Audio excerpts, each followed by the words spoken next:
ആ അതെ, അത് വേറെയാണ്. അവിടെ തിരിച്ചാണ്. അവിടെ കത്തിയെ ഒരു സമവായും കാണില്ല. കത്തിക്ക് മുറിക്കാനുള്ള കഴിവന്നെ ഞങ്ങൾ പറഞ്ഞത്. കത്തിക്ക് മുറിക്കാനുള്ള കഴിവില്ല. കത്തി കൊണ്ട് ഇങ്ങനെ മൂരുമ്പോൾ അല്ല കഴിവ് അപ്പടെ കൊടുക്കേണ്ടതാണ്. അതാണ് അശരീകള വാദം. ഒന്നിനും യാതൊരു കഴിവുമില്ല. ഭക്ഷണത്തിന് വിശപ്പ് മാറ്റാനുള്ള സംവിധാനമില്ല, വെള്ളത്തിൽ ദാഹം മാറ്റാനുള്ള സംവിധാനമില്ല, തീയിന് ചൂട് ചെയ്യുന്ന സംവിധാനമില്ല. തീയുമൊക്കെ കൈയാണ്ട് വെക്കുമ്പോൾ അപ്പം ചൂടാവാനുള്ള കഴിവ് അല്ലാണ്ട് കൊടുക്കുകയാണെന്നാണ്. അത് ശരിയല്ല. അതേ എല്ലാത്തിനും ഉണ്ടാവണം. മാത്രമല്ല പിന്നെ തക്ലീഫ് അർത്ഥമില്ലല്ലോ. ഇബ്രാഹിം നബി തീയിലേക്ക് വന്നപ്പോൾ അല്ലെന്താ പറഞ്ഞത്? തീയെ നീ തണുപ്പായി മാറണം. അതെന്താ പറയണത്?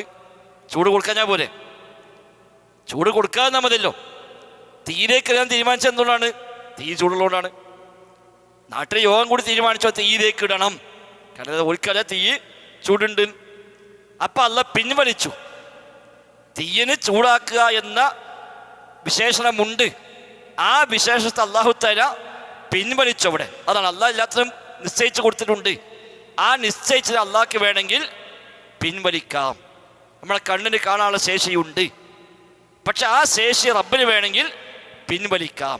അത് നമ്മളിപ്പോൾ വണ്ടി ഓടിക്കാൻ പോകുമ്പോൾ ഒന്നാണ് കണ്ണ് മാറി, അതോടി എവിടെയും പോയി തട്ടി. അപ്പം എന്തോ എനിക്ക് കണ്ണാണ്ട് ചെയ്യും. എന്താണ് എനിക്ക് അപ്പോൾ ഒരു നിമിഷം എന്തോ അത് ശ്രദ്ധയിൽപ്പെട്ടില്ല. കാഴ്ചക്കുണ്ട്, കണ്ണിന് കുഴപ്പമൊന്നുമില്ല, അപ്പം എന്തോ ശ്രദ്ധയിൽപ്പെട്ടില്ല സംഭവിക്കാം. അപ്പം തന്നെ കഴിവിന് അള്ളാഹു തആല എപ്പോൾ വേണമെങ്കിലും പിൻവലിക്കാം. അല്ല അതങ്ങനെ അപ്പം കൊടുക്കില്ല. അപ്പം കൊടുക്കുകയാണെങ്കിൽ പിന്നെ ഒന്നും ഇവിടെ പഠിച്ചെടുക്കാൻ സംവിധാനം ഉണ്ടാവില്ല. ഒരു സംഗതി പഠിപ്പിക്കുക അങ്ങനത്തെ ഒന്നും ഉണ്ടാവില്ലല്ലോ. അതിനൊന്നും അർത്ഥമില്ല. അതങ്ങനെ അപ്പം അങ്ങനെ കൊടുക്കുകയാണെങ്കിൽ. അപ്പം അതില്ല. അപ്പം വലിയ പറഞ്ഞ കൊടുത്ത കഴിവോ അത് പൊളിയും ചെയ്തൂലേ. ഇപ്പം ഇവിടെ സമസ്ത നിൽക്കണേ എന്തിനാണ്? കൊടുത്ത കഴിവെന്ന് ചോദിക്കുന്നതാണ്. കൊടുത്ത കഴിവില്ലല്ലോ. ഓലാസിന് പ്രകാരം കൊടുത്ത കഴിവ് എന്ന ഒന്നില്ല. കൊടുക്കുന്ന കഴിവേ ഉള്ളൂ. ആ സമയത്ത് കൊടുക്കുന്ന കഴിവ്, അല്ലാതെ മുദബ്ബിറുൽ ആലം പറയാൻ പറ്റൂല. CM-നെ പറ്റി മുദബ്ബിറുൽ ആലം പറയാൻ പറ്റൂല. അങ്ങനെ കഴിവ് കൊടുത്തേക്കണോ ചോദിച്ചാൽ ഓരോ കണക്ക് ആർക്കും ഒരു കഴിവും എവിടെയും കൊടുത്തിട്ടില്ല എന്നാണ്. ഏതായിരുന്നാലും അല്ലാഹു തആല എല്ലാത്തിനെയും അസ്ബാബുമായി ബന്ധിപ്പിച്ചു. ആ അസ്ബാബുകൾ ഉപയോഗപ്പെടുത്താം, അസ്ബാബുകളെ തവക്കുലാക്കാൻ പറ്റൂല. ഈ മരുന്നുള്ളതുകൊണ്ട് ഞാൻ കഴിച്ചിലായി, അത് സൂക്ഷ്മമായ വാക്കല്ല. ആ മരുന്നൊരു നിമിത്തം മാത്രമാണ്. അള്ളാഹുവാണ് ശിഫ നൽകിയത്. ഈ ജോലി ഉള്ളതുകൊണ്ട് കഴിച്ചിലായി, അന്ന് പഠിച്ചതുകൊണ്ട് ഞാൻ രക്ഷപ്പെട്ടു, അത് പറയാൻ പറ്റൂല.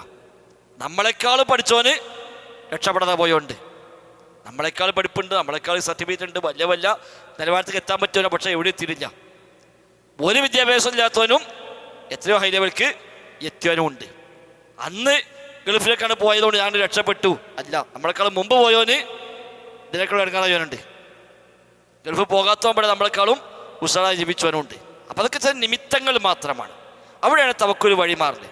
സൂഫിക്ക് പഠിച്ചത് വെച്ചാൽ ഈ അസ്ബാബൊക്കെ ഒഴിവാക്കി അല്ല മദീൻ, വേറെ ഒന്നുമായും ബന്ധപ്പെടാൻ പാടില്ല, കൽബ് ഒന്നിലേക്കും ചായാൻ പാടില്ല എന്ന് പറഞ്ഞുകൊണ്ട് വന്നപ്പോൾ അതാണ് തെറ്റായ തവക്കുൽ. അവിടെയാണ് സുഹൃദ് അവർ വഴിമാറിയത്. നല്ല വസ്ത്രം ധരിക്കാതൊക്കെ സുഹൃദാണ്, നല്ല ഭക്ഷണം വേണ്ടതൊക്കെ സുഹൃദാണ് എന്ന് പറഞ്ഞ് കൊണ്ടുവന്നത് അങ്ങനെയാണ്. നല്ല വസ്ത്രം ഒരു ഇങ്ങനെ ചരിച്ച വസ്ത്രം ഇട്ട് അടക്കുക, കുളിക്കാതെ അടക്കുക, നല്ല ഭക്ഷണം കിട്ടലും കഴിക്കാതെ വെക്കുക, അതൊന്നും സുഹൃദല്ല, പരിത്യാഗമല്ല. അള്ളാഹ് അനുവദിച്ചതൊക്കെ സ്വീകരിക്കാം. സുഹൃദിന് വഴി മാറും. തവക്കുലിൻ്റെ ഭാഗമായി ഈ അസ്ബാബൊക്കെ ഒഴിവാക്കും, എല്ലാ അസ്ബാബും ഒഴിവാക്കും. ഞാൻ തവക്കുലാണ്, എനിക്കൊന്നും വേണ്ട, ഭക്ഷണം വേണ്ട, എനിക്ക് വീട് വേണ്ട, എനിക്ക് ഭാര്യ വേണ്ട, സന്താനങ്ങൾ വേണ്ട, ഒന്നും വേണ്ട, ഞാൻ ഒക്കെ തവക്കുലാക്കി. അത് പറ്റൂല. ആ തവക്കുൽ ഗസാലി ഇമാം കൊണ്ടുവന്ന തവക്കുലാണ്. ഗസാലിക്ക് തസൗഫ് തലീഖിലെ കാലത്ത് അദ്ദേഹം ചെയ്ത തവക്കുലാണ് അത്. അതാണ് പിന്നീട് ഇവിടെ സൂഫികൾ ഒരു അസുലായി സ്വീകരിച്ച് പോകുന്നത്. അതിന് മുമ്പ് ആ ആശയമുണ്ട്, അതിന് ഒരു അടുക്കും ചിട്ടയും ഉണ്ടാക്കി അതിന് ഒരു പ്രാമാണികമായ വശമുണ്ട് എന്ന് സ്ഥാപിച്ചു കൊടുക്കാൻ ശ്രമിച്ച ആൾ അബൂ ഹാമിദ് ഗസാലിയാണ്. ഇഹ്യാ ഉലൂമുദ്ദീനൊക്കെ ആ ആശയമാണ് പരിചയപ്പെടുത്തിയത്. അതുകൊണ്ടാണ് ഇഹ്യാ ഉലൂമുദ്ദീൻ അന്നത്തെ പണ്ഡിതന്മാർ വിമർശിച്ചത്. ഇമാം മാസിരിയൊക്കെ പറഞ്ഞത് ഇഹ്യാ ഉലൂമുദ്ദീൻ എന്ന് ആ പേരിന് വരാൻ പാടില്ല എന്നാണ്. ഇഹ്യാ ഉലൂമുദ്ദീൻ എന്ന് പറഞ്ഞാൽ ദീനിൻ്റെ വിജ്ഞാനങ്ങളെ ജീവിപ്പിക്കൽ എന്നാണല്ലോ. ദീനാണ് ഏത്? അള്ളാഹുവിൻ്റെ ദീനാണ്. അള്ളാഹുവിൻ്റെ ദീനിൻ്റെ വിജ്ഞാനം ജീവിപ്പിക്കാൻ ഈ കിതാബ് പറ്റുമോ ചോദിച്ചാൽ പറ്റൂല. അപ്പം മാസിരി പറഞ്ഞു ഇഹ്യാ ഉലൂമുദ്ദീൻ എന്നല്ല പറയേണ്ടത്, ഇഹ്യാ ഉലൂമിദ്ദീനിഹി എന്ന് പറയാം. ഗസാലിൻ്റെ ദീനിൻ്റെ ഉലൂമ് ജീവിപ്പിക്കുക. ഫഅമ്മാ ഉലൂമുദ്ദീനിനാ, നമ്മുടെ ദീനിൻ്റെ ഇൽമ് എന്നുള്ളത് ഫഇഹ്യാഹു ഫബികിതാബില്ലാഹി വബിസുന്നത്തി റസൂലിഹി, അള്ളാഹിൻ്റെ കിതാബ് റസൂലിൻ്റെ സുന്നത്തും മതി നമ്മുടെ ദീനിൻ്റെ ഇൽമ് ജീവിപ്പിക്കാൻ. അല്ലാതെ വസാലി ദേഹിയ കൊണ്ട് വസാലിൻ്റെ ദീനിൻ്റെ വിജ്ഞാനം മികച്ചതാവുന്നല്ലാതെ ഈ കാര്യമൊന്നുമില്ല എന്നുവരെ ഇമാം മാസിരി പറഞ്ഞ ഇബ്നു കസീർ റഹിമഹുല്ലാഹി ബിദായത്ത് വന്നിഹായിലൊക്കെ കാണാൻ കഴിയുന്നുണ്ട്. വസാലി മൊത്തത്തിൽ മടങ്ങിയ അവസാന കാലത്ത് മരിക്കുന്നതിന് 6 മാസം മുമ്പ് മൊത്തത്തിൽ തൗബ ചെയ്ത് അദ്ദേഹം ബുഖാരി ഒക്കെ നെഞ്ഞത്ത് വെച്ചിട്ടാണ് മരിക്കുന്നത്. സ്വഹീഹ് ബുഖാരി നെഞ്ഞത്ത് വെച്ചുകൊണ്ട് അദ്ദേഹം മരിച്ചതൊക്കെ ചരിത്രത്തിൽ പിന്നീട് കാണാൻ കഴിയുന്നുണ്ട്. പക്ഷേ ഇതൊക്കെ എഴുതി വെച്ചു, അപ്പോഴേക്ക് ധാരാളം എഴുതി വെച്ചു. തൗബ ചെയ്തു, അവസാനം അദ്ദേഹം മടങ്ങി. പക്ഷെ മടങ്ങിയിട്ട് പിന്നീട് അങ്ങനെ കൂടുതൽ സേവനം ചെയ്യാനോ അല്ലെങ്കിൽ ഏതൊക്കെ വിഷയത്തിൽ അങ്ങനെ മടങ്ങിയെന്ന് പ്രഖ്യാപിക്കാനോ എന്നുള്ള ഒരു സാഹചര്യം അദ്ദേഹത്തിന് അങ്ങനെ ഉണ്ടായിട്ടില്ല. 10 കൊല്ലം അദ്ദേഹം എല്ലാം ഒഴിവാക്കി പോയതാണ്. 10 കൊല്ലം കംപ്ലീറ്റ് ഒഴിവാക്കി അദ്ദേഹം ദുന്യാവിനെ വിട്ടിട്ട് പോയി, കാട് കയറി പോയതാണ്. ദർസ് ഒഴിവാക്കി, ക്ലാസ് നിർത്തി, എല്ലാം നിർത്തിയിട്ട് അദ്ദേഹം ഈ ചർച്ച കുപ്പായിട്ട് ഒരു ഭിക്ഷക്കാരനെ പോലെ 10 കൊല്ലം തെണ്ടിത്തിരിഞ്ഞിരുന്നതാണ്. സാരിഖുൽ ഹമ്മാം എന്ന പേരും സ്വീകരിച്ച് അദ്ദേഹം പോയത്. ആൾക്കാരുടെ പേര്, തൻ്റെ പേരും പെരുമയും നഷ്ടപ്പെടാൻ വേണ്ടി എന്താ പണി എന്ന് അദ്ദേഹം ആലോചിച്ചത്. വലിയ പ്രസിദ്ധനായ ആളായി മാറി, വലിയ ഷെയ്ഖായി, ധാരാളം ശിഷ്യന്മാരുണ്ട്, ഒരുപാട് കിതാബ് എഴുതി. എവിടെ ചെന്നാലും ആളുകൾ അദ്ദേഹത്തെ സ്വാഭാവികമായും ചോദ്യം ചോദിക്കാനും സംശയം ചോദിക്കാനും വേണ്ടി ആളുകൾ ഇങ്ങനെ പൊതിയും. അപ്പം എൻ്റെ പേരൊന്ന് പോയി കിട്ടാൻ വല്ല വകുപ്പുണ്ടോ എന്ന് അദ്ദേഹം ആലോചിക്കും. അങ്ങനെ അവസാനം ബാത്റൂമിൽ കുളിക്കാൻ കയറിയ ഒരാളെ തുണിങ്കുപ്പായും കട്ടുവിടുന്നു അദ്ദേഹം.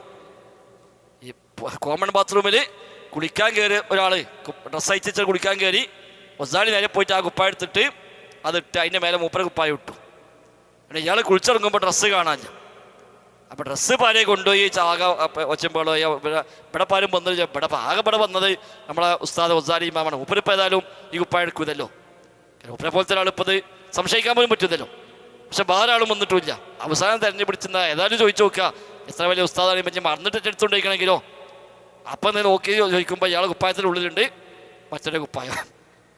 അജാടാ വലിയ ഉസ്താദ് ചോദിച്ച് കണ്ട് എല്ലാവരും കൂടി ഒപ്പം കൂടി വലിയ ആളെ നല്ല കക്കാൻ നടക്കല്ലേ എന്ന് ചോദിച്ചാൽ എല്ലാവരും കൂടി ആകെ പിടിച്ച് കുപ്പായൊക്കെ അയച്ച് മറ്റേ കുപ്പായൊക്കെ വാങ്ങി ഒന്നാകെ കൂക്കി പായിപ്പിച്ച് വിട്ടു. അപ്പോൾ ഒസാലിക്ക് സന്തോഷമായി. കാരണം എന്താണ്, എൻ്റെ പേര് പോയി കിട്ടില്ല ഒന്ന്. അപ്പോൾ ആവശ്യതാണ്, മൂപ്പയ്ക്കുള്ള പ്രസിദ്ധിയാണ് പോയി കിട്ടണം. അതിനെടുത്ത പണിയാണ്. അതിന് സാരിഖുൽ ഹമ്മാം, ബാത്റൂമിലെ കള്ളൻ എന്ന് മൂപ്പർക്ക് പേര് വന്നു നാട്ടിലൊക്കെ. അങ്ങനെ മൂപ്പര് എല്ലാം ഒഴിവാക്കി, ക്ലാസ്സൊക്കെ നിർത്തി, ദർസൊക്കെ ഒഴിവാക്കി. കാരണം എല്ലാവരും കണ്ടത് ഇയാൾ മോശക്കാരനായല്ലോ. ഒക്കെ ഒഴിവാക്കി മൂപ്പര് വിട്ടു. 10 കൊല്ലം പിന്നെ മൂപ്പര് അങ്ങനെ ഒരു പ്രസന്ന വേഷം കെട്ടി കാട്ടിക്കൂടെയൊക്കെ അങ്ങനെ തെണ്ടിത്തിരിഞ്ഞ് അദ്ദേഹം നടന്നു. 10 കൊല്ലം കഴിഞ്ഞപ്പോൾ മൂപ്പരെ പഴയ സുഹൃത്ത് വേറൊരു പണ്ഡിതൻ വൈദ്യനെ കണ്ടുമുട്ടിയപ്പോൾ ചോദിച്ചു, അല്ലോടോ 10 കൊല്ലമായില്ലപ്പോൾ നടക്കണേ, എന്തേ നേടി ചോദിച്ചു. ഈ 10 കൊല്ലം കൂടി എന്താ നേടാൻ കഴിഞ്ഞു ചോദിച്ചു.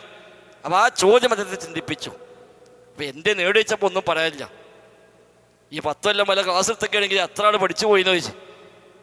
ഈ 10 കൊല്ലം കിതാബ് എഴുതിക്കണമെങ്കിൽ എത്ര വലിയ ശേഷിപ്പായി മാറുമായിരുന്നു, എത്ര ശിഷ്യന്മാരുണ്ടാകുമായിരുന്നു. ഇതൊക്കെ നഷ്ടപ്പെട്ടില്ലേ, ലാഭമൊന്നും ഉണ്ടായിട്ട് ചെല്ലോർ. അങ്ങനെ അദ്ദേഹം പിന്നെ അതിന് മടങ്ങണമൊക്കെ.